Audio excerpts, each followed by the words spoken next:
प्रेम प्रणाम जी। परम धाम की पांचवी परिक्रमा। पांचवी परिक्रमा की क्या शोभा आई है सुंदर सा जी। परम धाम की पांचवी परिक्रमा में मानिक पहाड़ की हद में आए हुए 3 वन कौन कौन से? बड़ो वन, मधुवन, महावन को चारों तरफ से घेरकर वन की नहरों की अति सुंदर शोभा आई है। और जो इसके महल है ना, वो 5 भूमिका ऊंचे आए हैं।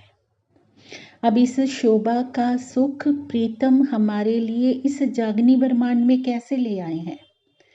5वें दिन की लीला में धाम धनी जी ने श्रीमुख वाणी का अवतरण करके हर एक ब्रह्म आत्मा के हृदय को वन की नहरों की शोभा से निमाज दिया है। हर एक ब्रह्म आत्मा के हृदय रूपी वन में प्रेम के मीठे मीठे जल का संचार कर दिया है। 5वीं परिक्रमा जब आत्मा करती है तो ये 5वीं परिक्रमा हम करें कैसे? 5 तत्वों के इस ब्रह्मांड से परे हो जाएं, 5 इंद्रियों से परे हो जाएं और 5 जो हमारी ज्ञान इंद्रियां हैं, 5 कर्म इंद्रियां हैं, 5 ज्ञान इंद्रियों से जब परे हो जाएंगे, 5 कर्म इंद्रियों से जब हम धनी जी के लिए ही कर्म करेंगे, राज्य के लिए ही, राज्य की सेवा में ही हमारी कर्म इंद्रियां मुड़ जाएंगी, तो ये सारी इंद्रियां क्या है? ये संसार क्या है? एक घना वन है। तो ये वन में अगर जब प्रीतम के चरण कमल बस जाएंगे तो ये इस वन में बैठे बैठे भी, संसार रूपी वन में बैठे बैठे भी ना, हमारे हृदय में परम धाम के वनों की नहरों का सुख आने लग जाएगा। वनों की नहरों के रूप में भी किसके हृदय का रस है? राज्य के हृदय का। तो वो रस आत्मा के हृदय में जब प्रवाहित होने लग जाएगा तो यहीं बैठे बैठे हमें परम धाम की वन की नहरों का सुख प्राप्त होने लग जाएगा, वो लज्जत मिलने लग जाएगी। और 5वें दिन की लीला में धनी जी ने ये सुख हर एक ब्रह्मंगना के लिए जाहिर कर दी। 5 भूमिका ऊंचे इनके महलों की शोभा आई है। 5 भूमिका ऊंचा हमें उठना पड़ेगा सुंदर सा जी। 5 तत्वों के ब्रह्मांड में अगर हम इन तत्वों में लीन होकर सोचेंगे कि हमें परम धाम के सुख मिल जाएंगे तो ये संभव नहीं है। जब इनसे ऊपर हम उठकर देखेंगे, धनी जी के चरणों में अपनी दृष्टि को केंद्रित करेंगे, 5 गुणंग इंद्रियों से जब हम परे हो जाएंगे तो यहीं बैठे बैठे हमें वो वन की नहरों का सुख प्राप्त हो जाएगा। और आगे 6ठी परिक्रमा में तो, 6ठे दिन की इस लीला में तो धनी जी ने हर एक ब्रह्म अंगना को छोटी रांग की शोभा दे दी है।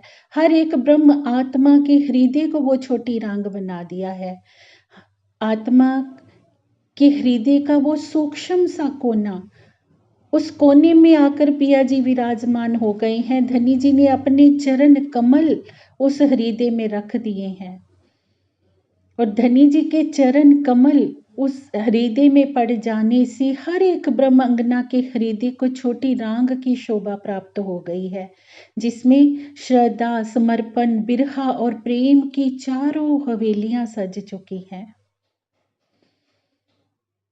तो यही बैठे बैठे प्रीतम हमें परम धाम के सुखों में डुबो रहे हैं।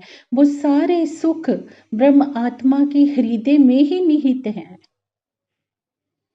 बाहर कहीं भी वो सुख हमें प्राप्त नहीं होंगे सुंदर सा जी।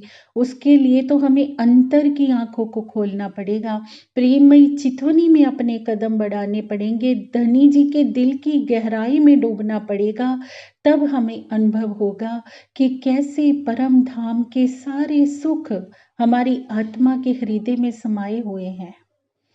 पर हमें दिख क्यों नहीं रहे? क्योंकि दृष्टि हमारी संसार को देख रही है, जीव भाव में डूबी हुई है। जब जीव की अवस्थाओं से हम परे हो जाएंगे, संसार की अवस्थाओं से परे हो जाएंगे, तो यहीं बैठे बैठे हम आभास करेंगे कि हमारा हृदय ही छोटी रांग बन चुका है और हमारा हृदय ही बड़ी रांग की शोभा में भी है, जिसमें 8 सागरों के सुख समाये हुए हैं। आठों सागरों के सुख हमारे दिल में है।